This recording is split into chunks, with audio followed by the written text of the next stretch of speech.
My name is Stana Auton. Today is March 23rd, 2026, and the time is 3:34.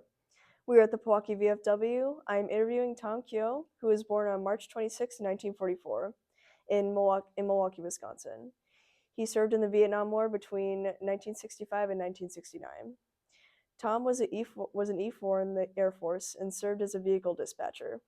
This interview is sponsored by the Bell Tower Memorial. Tom, great to see you today. Good to see you, young lady. How are you doing? I'm doing great. Good. All right.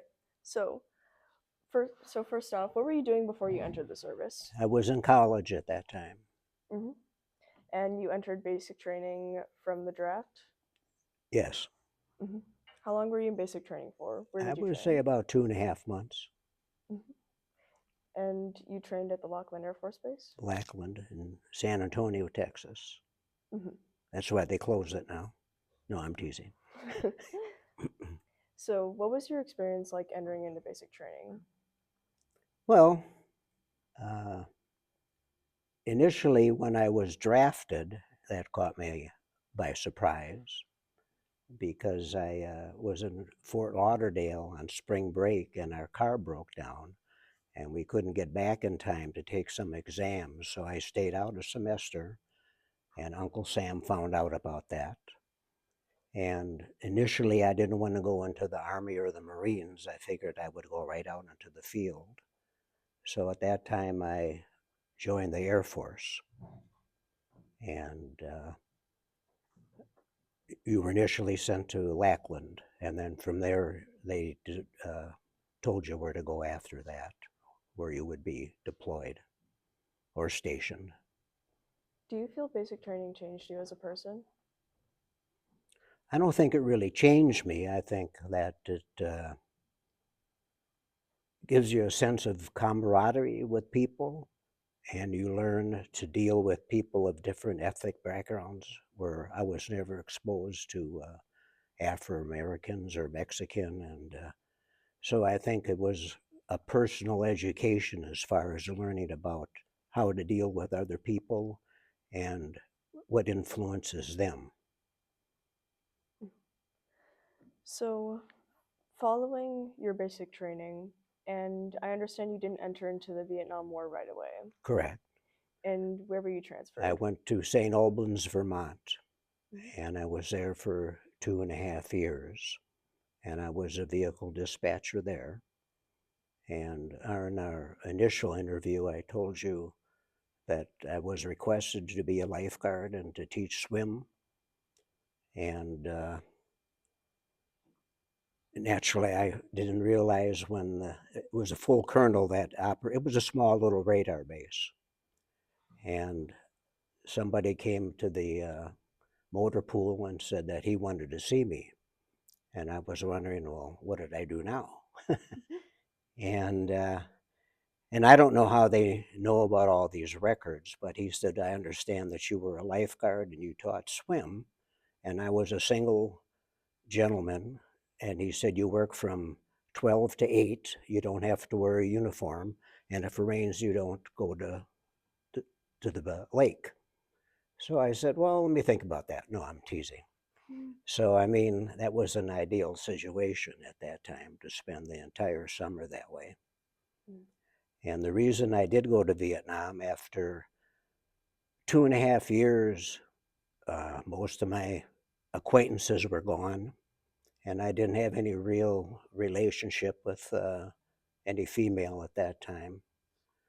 And I was a pallbearer for a fellow that did get killed in Vietnam.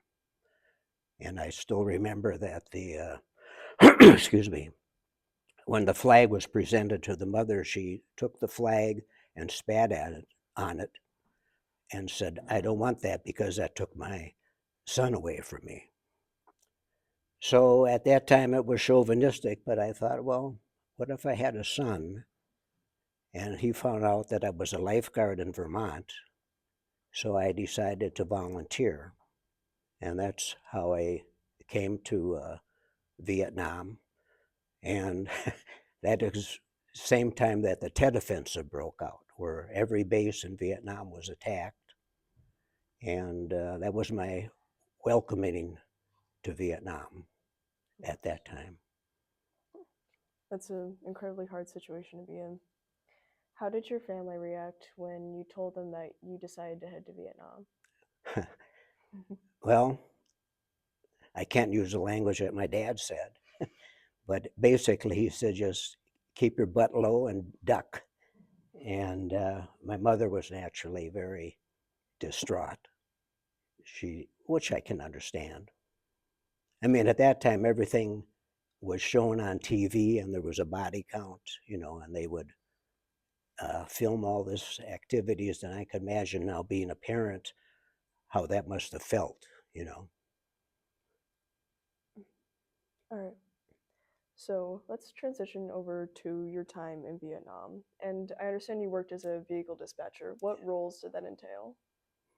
Well, I was responsible for getting the pilots in and off the base and back out to the flight line. And uh, that pretty much entailed what I did. And some of the stuff, uh, let's just say that it was off record where some of these people were. But I had to be responsible to make sure that they were picked up at a certain time and brought back to base so they could go on their flight. And I understand. Did you also work as a lifeguard at the Vietnam Air Yeah, Base? I worked a regular 12-hour shift, and then they did have a base pool there.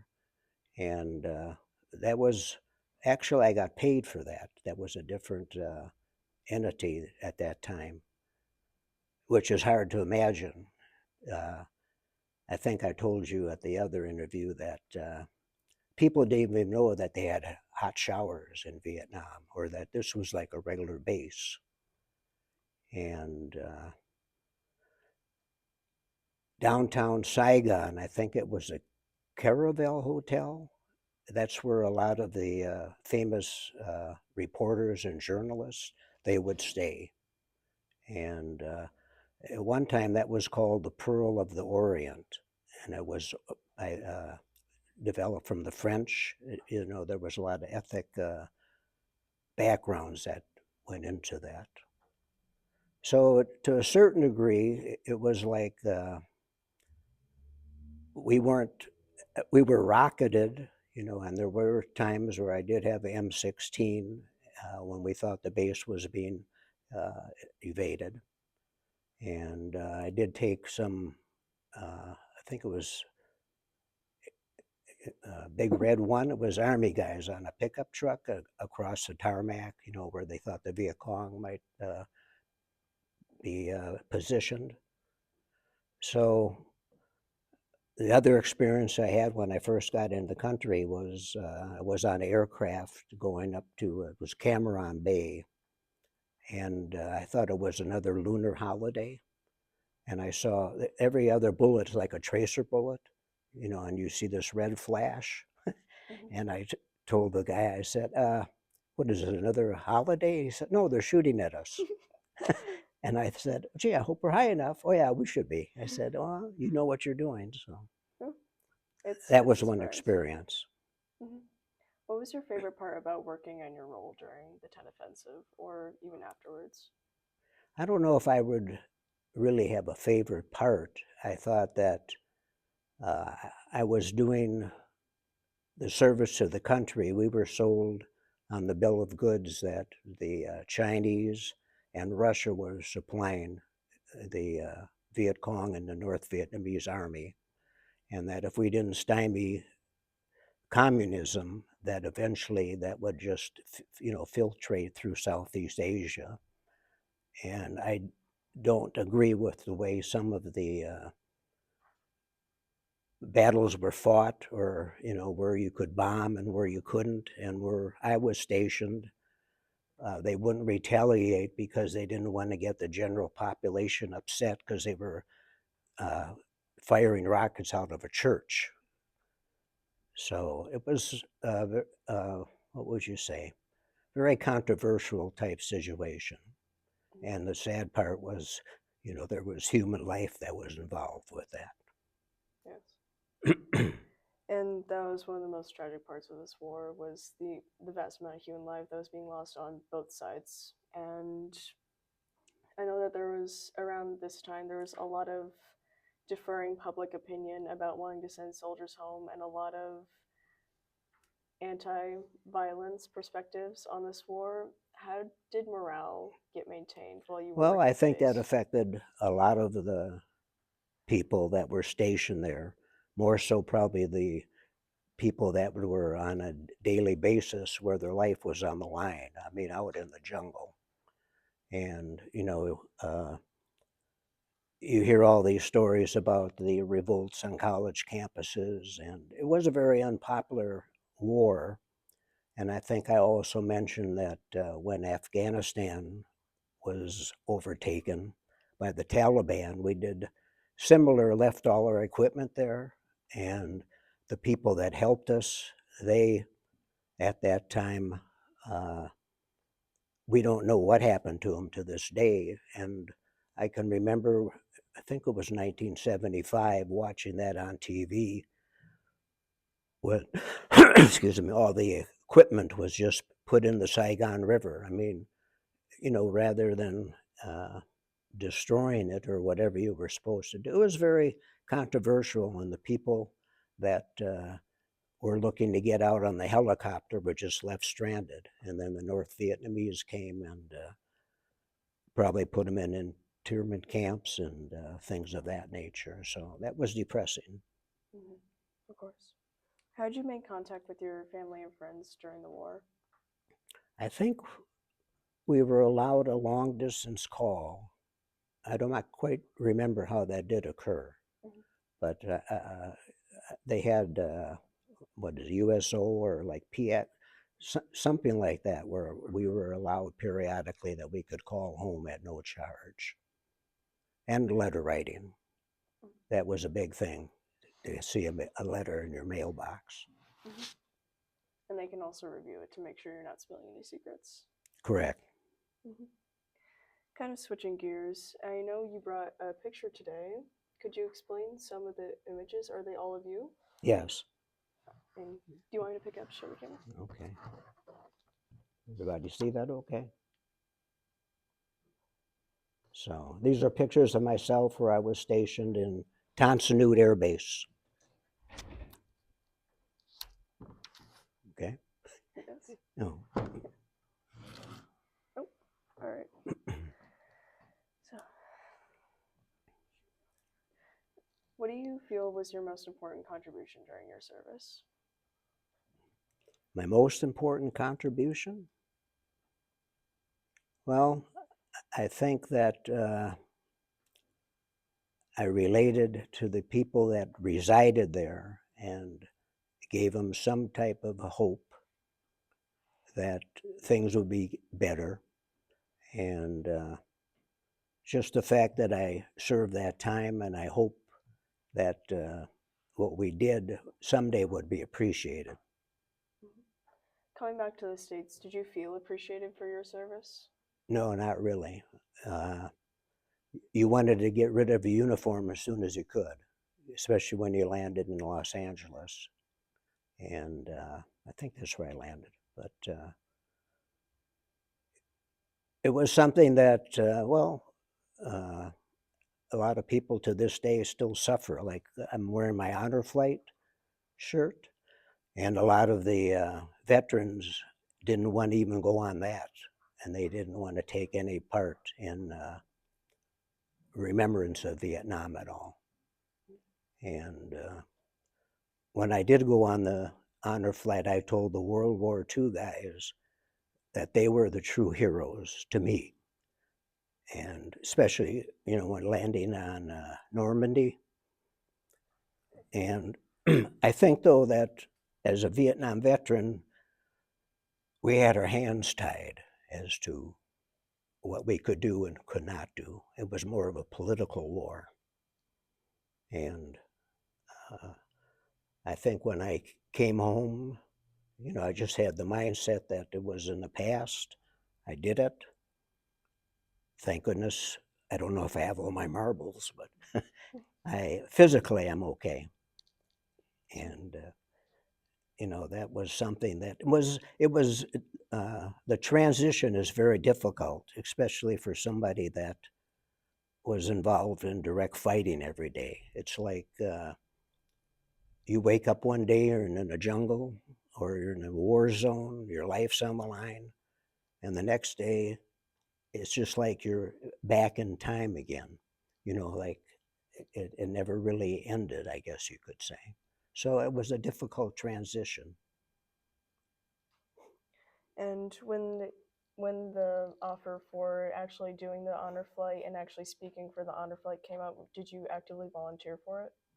Yes, my daughter made the arrangements, and I didn't have any qualms about that. I mean, to me, that was a very worthwhile thing. And I think a lot of the veterans finally got some recognition and appreciation for their service.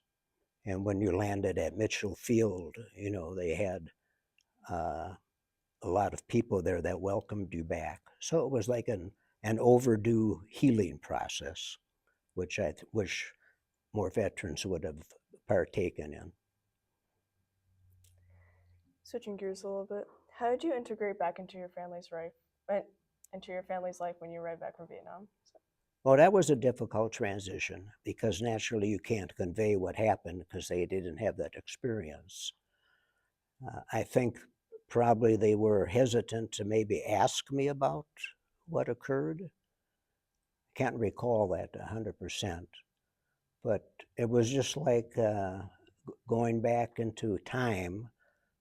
In fact, when I did get back, my friend and we went back to Fort Lauderdale again for the spring break, even though I was older. But and none of my friends really could relate because they didn't have any military experience. It was sort of just pushed aside, I guess you could say.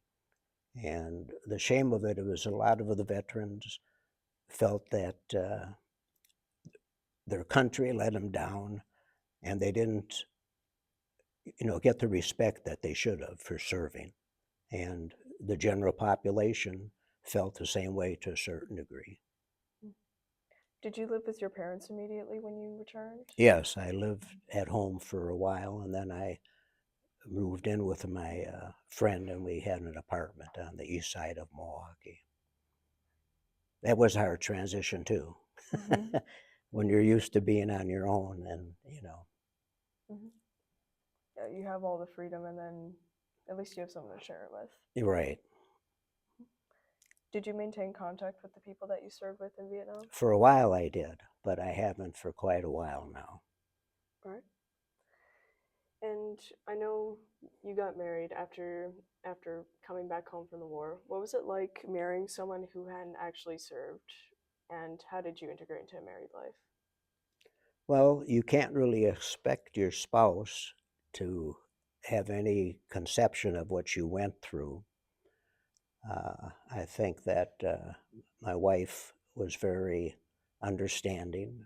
We never really discussed it too much about my actual service, uh, but she did go to the Mitchell Field, when the flight came back from the honor flight, and that was nice that she was there. And I think that she felt that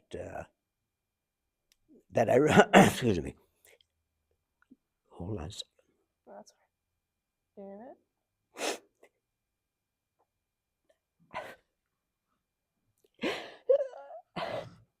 I'm sorry.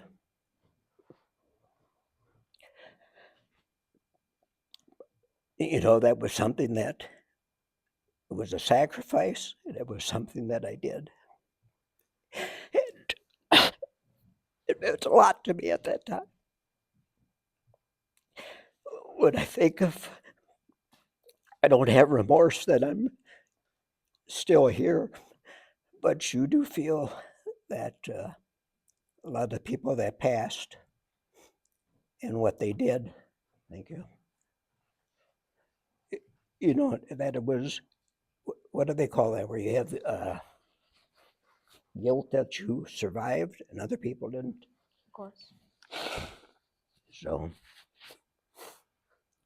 But when you go to the wall and you see all the names on there and you realize they're not here anymore, that was hard. So Yes, of course. Sorry. probably emotionally, until you do something like this, you don't realize what triggers the memories, Mm-hmm. and it comes to the surface. Of course. Thank you. Thank you for being here today. And thank you for sharing the experience. Sorry.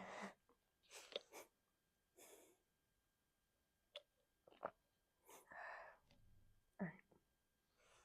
Are you okay now? Yeah, I'll be all right. All right.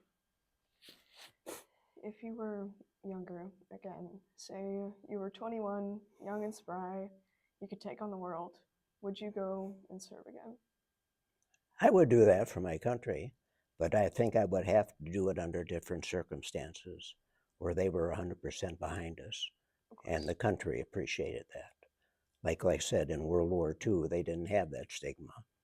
They knew who the enemy was and what they were fighting for, and I think the government backed them at 100%, where in Vietnam it was very controversial, and the people that really fought on a daily basis, uh, I felt that they weren't treated properly. And I understand you and your wife, you guys had kids when you got together. How did you feel about your children entering military Oh, service when they went to college? well, I had 3 daughters, so they didn't have the draft at that time. Mm-hmm. But that's a good question. I wonder if I would have encouraged an offspring to participate. I think that you have an obligation for the people that were before you, starting from the American Revolution, through the shame of it. And I think I told you before, nobody wins in war. Both sides lose people, and it's a shame that uh, no one learns from it. Like, now you have Iran and the Middle East, and it's like a constant thing that man just can't be at peace. And somebody did tell me one time that, if you had the senators and congressmen who declare war, if they went out into the jungle or and fought themselves, we probably wouldn't have war, because they would realize what that experience is. And you think of, well, like yourself, you're a young girl, and one day you're sitting here interviewing a vet, and all of a sudden you get drafted, and in a week or so you're out in the jungle with a weapon. It's quite a transition. And most of them were 18-year-old kids, that put right in directly into battle. So I felt bad about that. But I think you do owe your country something, and I'm glad that I served and I met the people that I did. And in general, and I use a phrase today that it's like a series of hello and goodbyes, with friends. Either they depart or you go your separate ways. And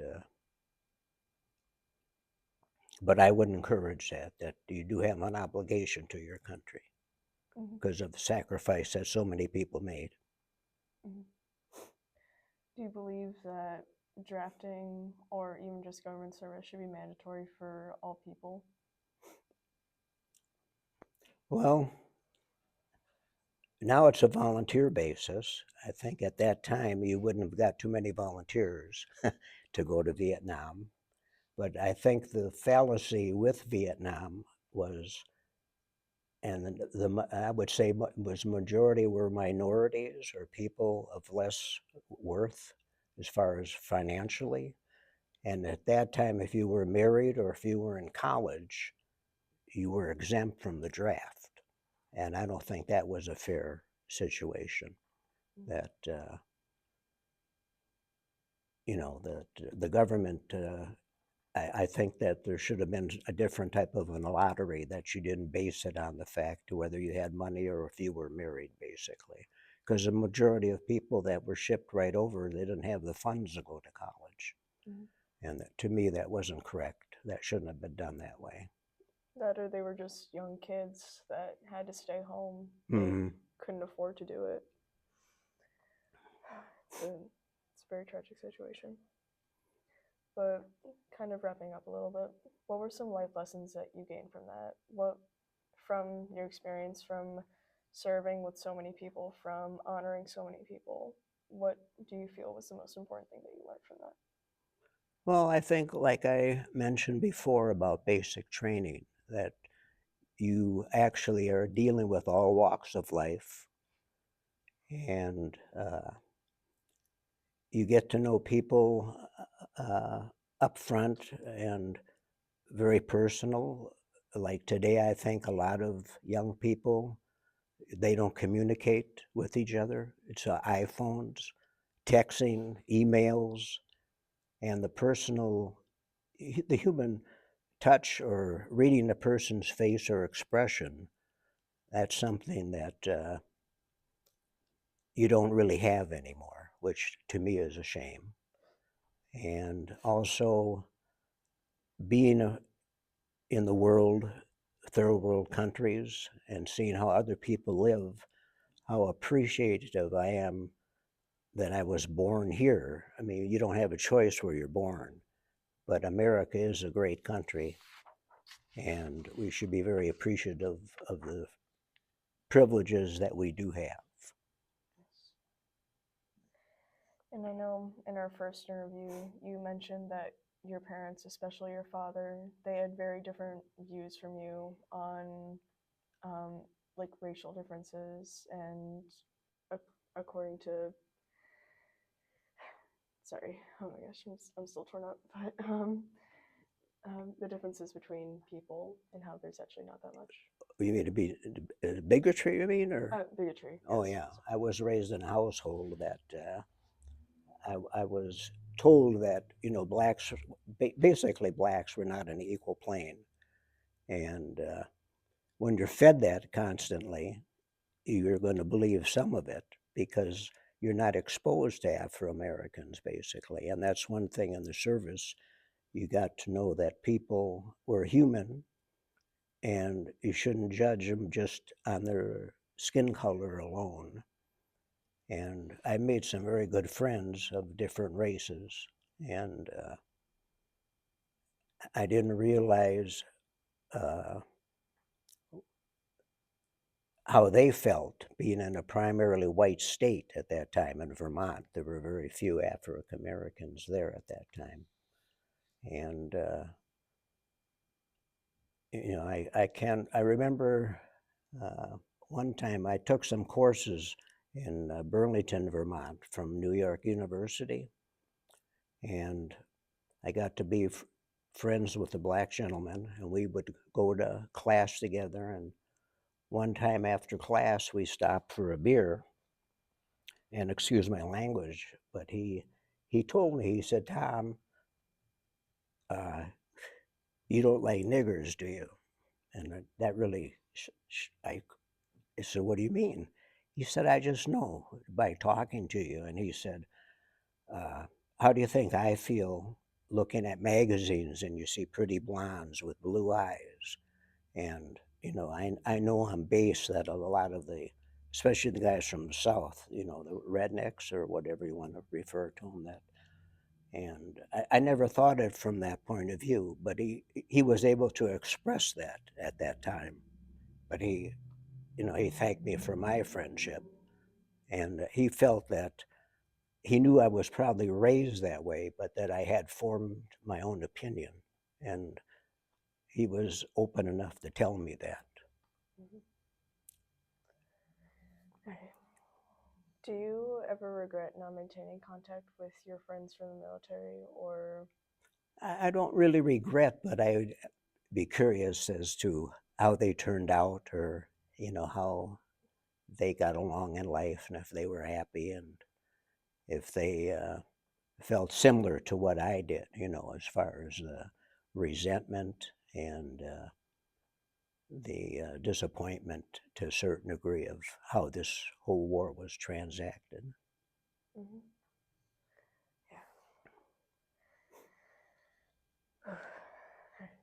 And I mean, you're doing great right now. You have a lovely wife, a lovely house. You're retired.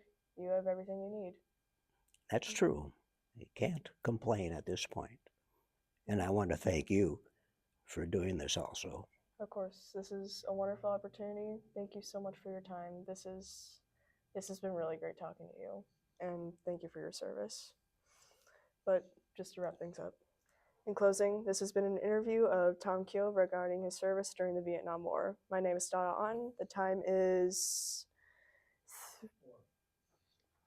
4 o'clock. Thank you for agreeing to this interview, and most importantly, thank you for your service. Thank you very much. Mhm. Appreciate it.